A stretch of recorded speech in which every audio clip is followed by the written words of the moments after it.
Okay. We've been studying these things and prophecies going on in the reign of these kings of Judah. And this last week we were talking about Jeremiah being persecuted, being thrown into the pit. We talked about one that come to help him, Ebed-Melech, that was an Ethiopian that come and intervened on his behalf to the king, who had consented for him to be thrown in there. First, they are consented to the princes to do whatever they wanted to, and they threw him in this pit with a fire, according to Josephus, had come up to his neck, and in order for him to die there.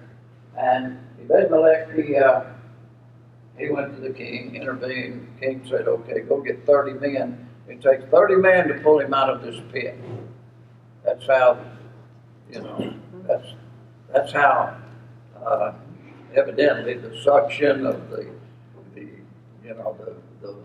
mire and everything, it just took that many men to pull him out. They even took some old claws and everything, put it under his armpit, and put the rope around with the claws under there to keep from injuring him as they pulled him out of the pit. But he's still in prison. He's still in prison. He's just not in the pit anymore. He's in the court. And Zedekiah, this is where we were last week. Zedekiah, once again, he sends for Jeremiah, and he's got some things to ask Jeremiah. This is the scripture we ended with last week. Then Zedekiah, the king, sent and took Jeremiah the prophet unto him, unto the third entry, that is in the house of the Lord. And the king said unto Jeremiah, I will ask thee a thing, and hide nothing from him. And Jeremiah said, wait a minute.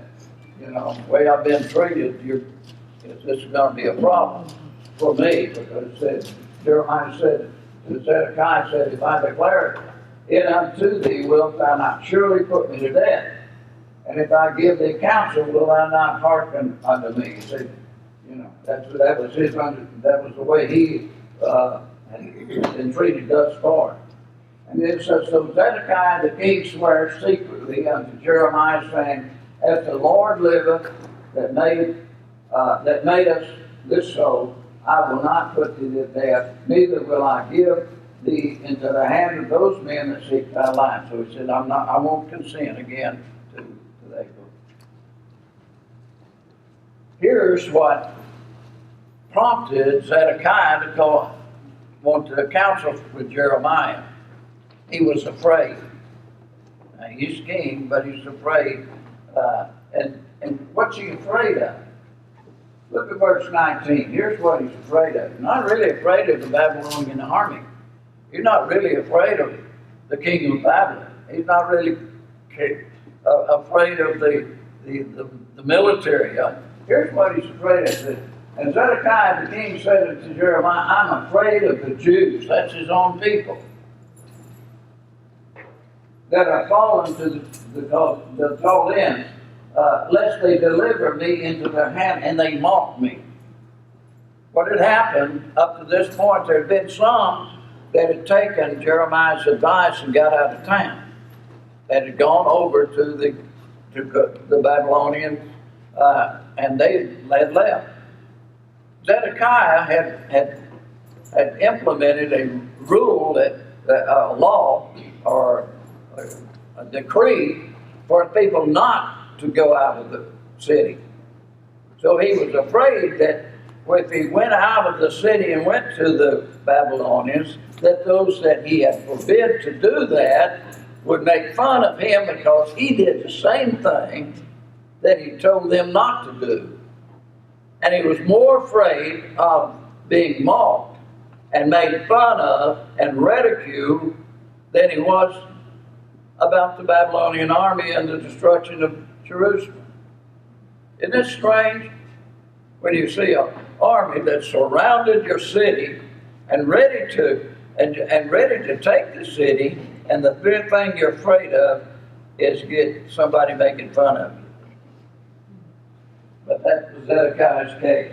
Of course, when you read what Josephus says about Zedekiah, Josephus didn't think a whole lot about Zedekiah.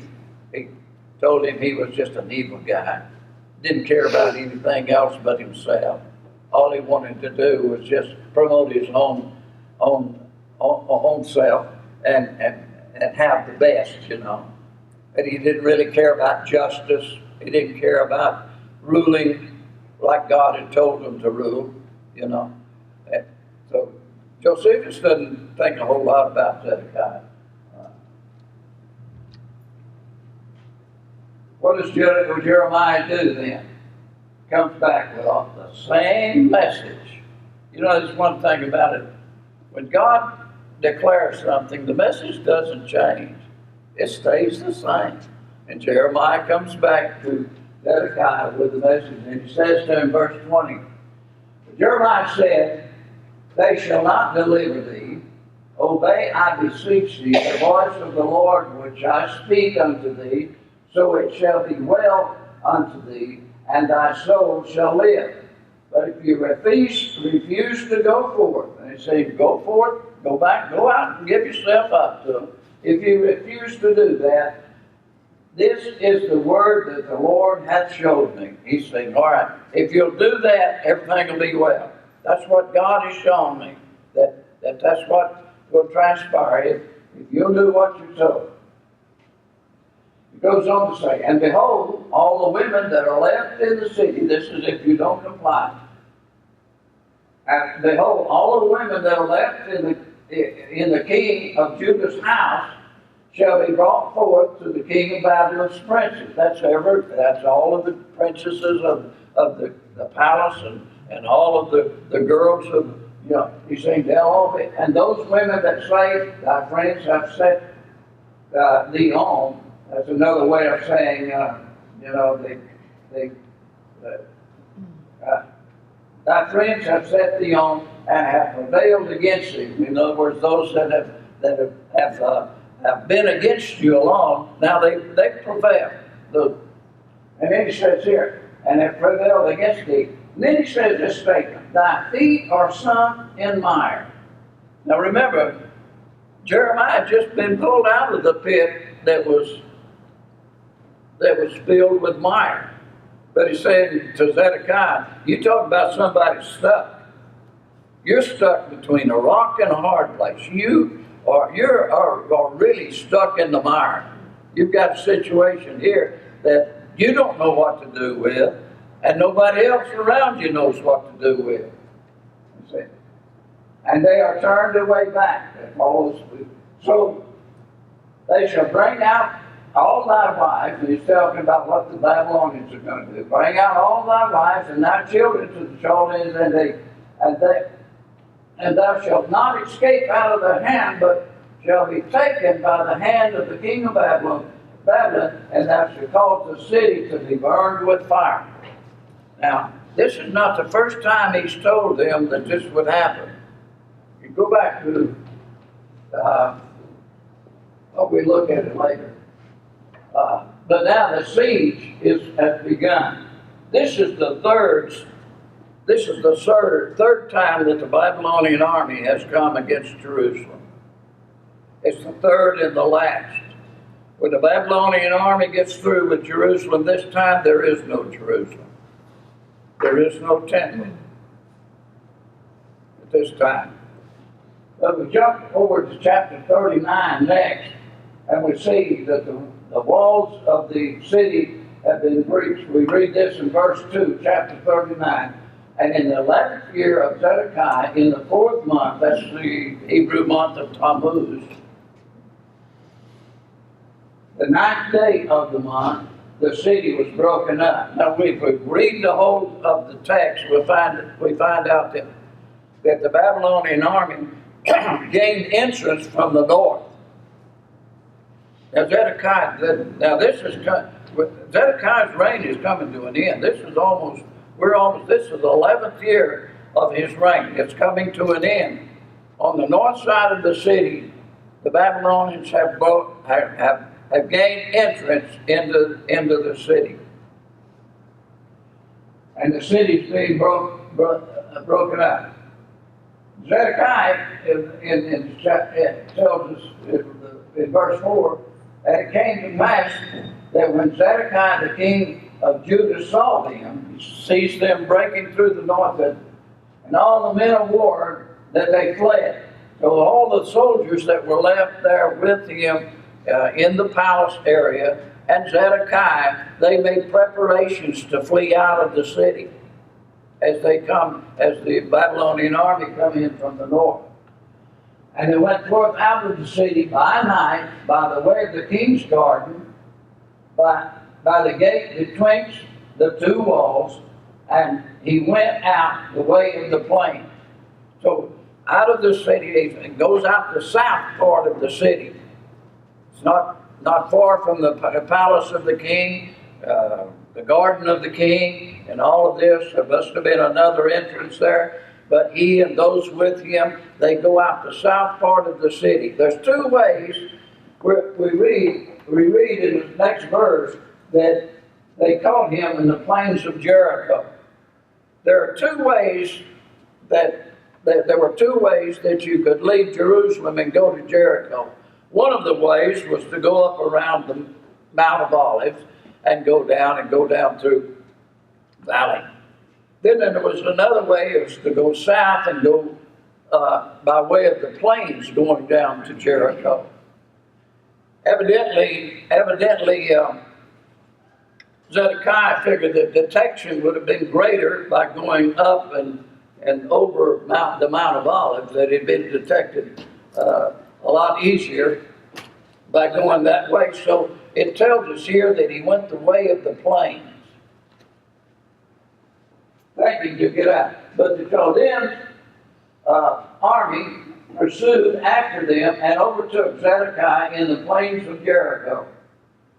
And when they had taken him, they brought him up to Nebuchadnezzar, king of Babylon, to Riblah, in the land of Hamath, where he gave judgment upon him. Riblah is, as I understand it, was in the northern part of Israel. So that's where the king of Babylon had camped. That's where he had set up his place there. And so when they captured him, they brought him to the king of Babylon, and he passed judgment. Then verse 6 says, Then the king of Babylon slew the sons of Zedekiah in Riblah before his eyes.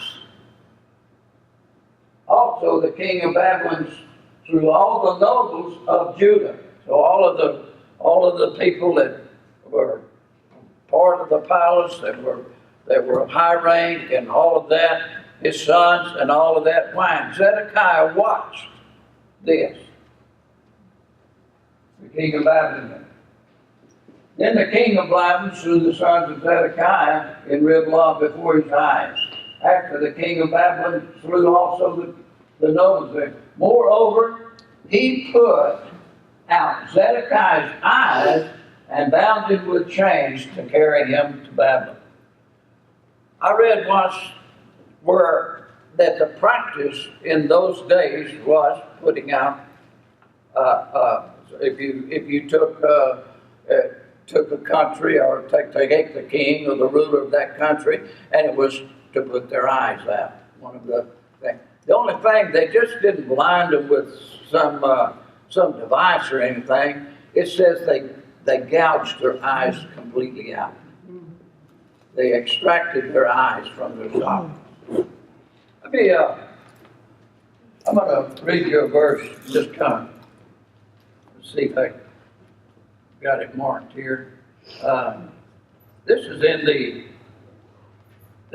the book of Ezekiel, where he's talking about. Now remember, Ezekiel has already been carried away into captivity. He's already in Babylon, and he's prophesying about some of the same things that are going on in Jerusalem.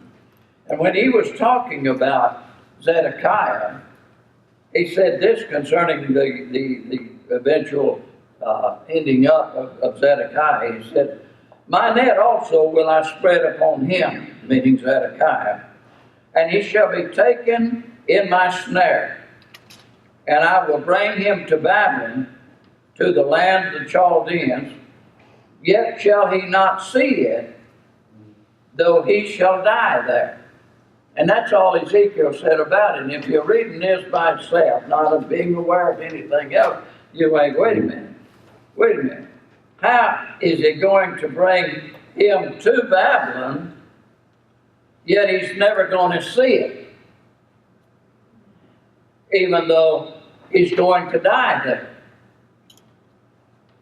Well, that's the reason, is because when the Babylonian army captured Zedekiah and all of his house, and they took him to Riblah, and they passed judgment on him, they put his eyes out, and they carried him to Babylon, and he died in Babylon, but he never saw Babylon. So, kind of. Anyway, verse 17 says, Then said Jeremiah unto Zedekiah, Thus saith the Lord. Now, this is going back to chapter 38. And the reason I brought this up is just because what has been previously announced or previously prophesied by Jeremiah is now finally fulfilled.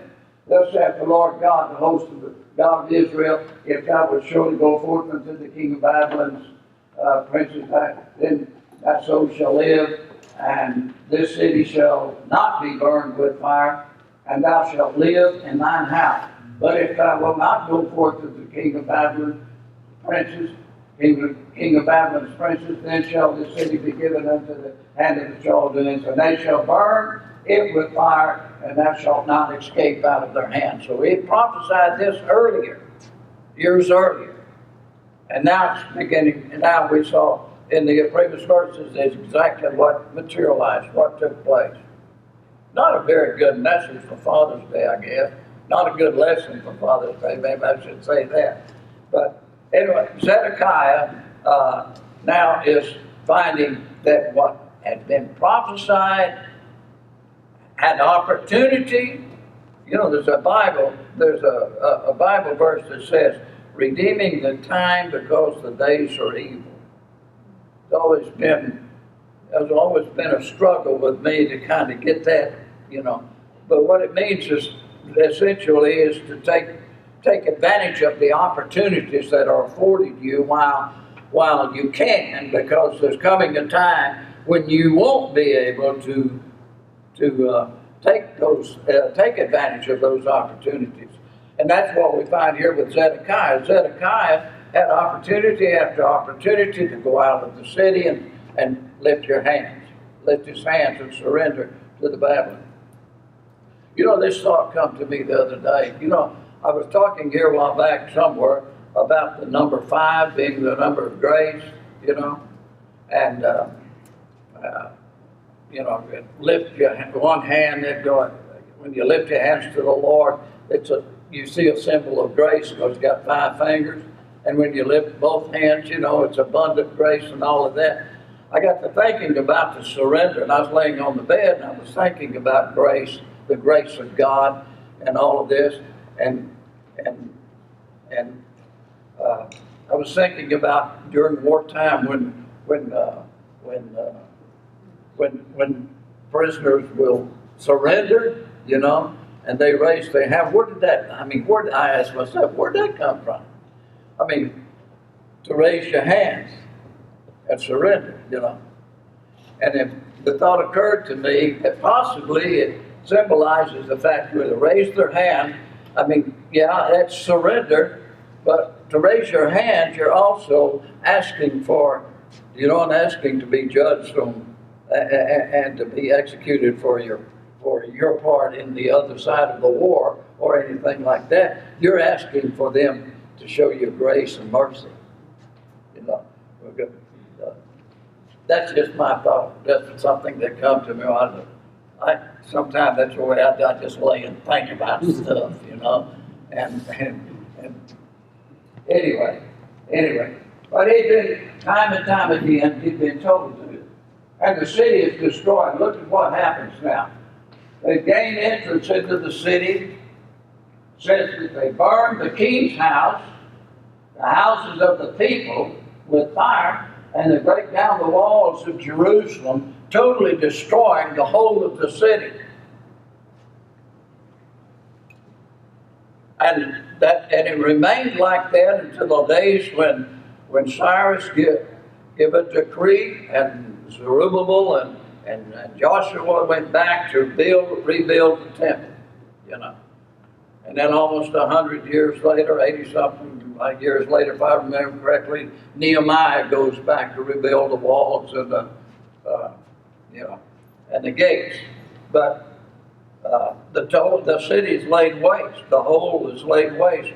In fact, the matter is, the next governor, he couldn't even live there.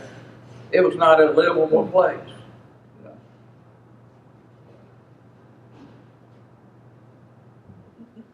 But Jeremiah, God had promised Jeremiah that he would be spared. Look at 11, verses 11 through 14. Now Nebuchadnezzar, who's also the same as Nebuchadnezzar, I don't know how that ends up that way, but sometimes he'll be called Nebuchadnezzar, sometimes Nebuchadnezzar, But anyway, same thing. Gave charge concerning Jeremiah to Nebuzaradan, the captain of the guard, saying, take him and look well to him. Now, why was that? Why would the king of Babylon all of a sudden think about a little prophet there? Well, there had been a lot of people that had gone out to the Babylonians, and there's no doubt that there have been those that talked about this prophet that keeps going around telling everybody to surrender to the Babylon, to yield to the Babylon. And so that is the reason that why all of a sudden the king of Babylon says, take him and look well to him, and do him no harm, but do unto him even as he shall say unto thee. So he said, don't hurt Jeremiah. Do whatever Jeremiah wants done. He had favor. Yeah. That's neat. So Nebuzaradan, the captain of the guard, sent Nebuzaradan, Ratsaris, and these names, man. There's those shouts there. Rabag, and all the king's Babylon's princes, even they sent and took Jeremiah out of the court of the prison. See, he's still in prison. He's still in the court of the temple in prison. In one by the name of Jonathan's house, Jonathan's place. And he said, take him out and commit him to Gedaliah. Now Gedaliah is the one that ends up being governor. He's the son of Ahikam, the son of Shaphan. Now, Shaphan was a secretary to King Josiah. And so this is a descendant, not of royalty, he's just a descendant of a scribe.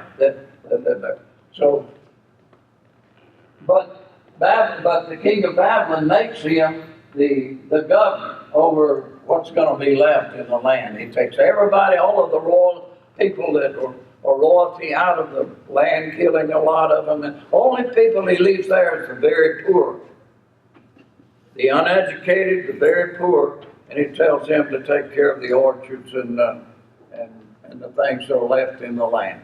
And he puts Gedaliah over that. And so that's Jeremiah out of the court of prison and committed him to Gedaliah, the son of Ahikam, son of Shaphan, and he should carry him home. So he dwelt among the people. So Jeremiah is taken care of. The Lord looks after Jeremiah. I mean, at this point in the history, but it gets a little rugged. We're almost about to finish with the prophets that have to do with those that are rulers. But Jeremiah's not through with prophecy.